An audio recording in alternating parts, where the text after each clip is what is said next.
আসসালামু আলাইকুম।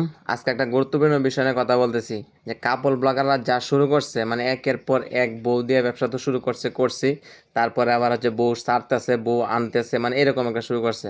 তো আজকে রকির মুখ থেকে শুনেন যে সে তার বউরে হচ্ছে কি 3 তালাক দিয়ে দিছে। তারপরে যদি সে আবার তার বউরে নিয়ে সংসার করে, তারপর তারে কি বলা উচিত আপনারা সেটা বলবেন। তো তার আগে তার মুখ থেকে শুনে নিন। 1 তালাক 2 তালাক 3 তালাক, বুঝছেন? ফিলিমপুরের পাপিয়া, আমার শ্বশুরের নাম জিবুর মেয়ে। তো আপনারা সবাই জানে রাখেন, তার আমি ছাইরে দিছি, তাকে নিয়ে সংসার করব না। তার মা হইলো আস্তা খারাপ, হ্যাঁ, খারাপগিরি করে। তো শুনলেন যে সে কি বললো, সে নিজের মুখে বলছে যে সে তার ওয়াইফরে সে 3 তালাক দিয়ে দিয়েছে।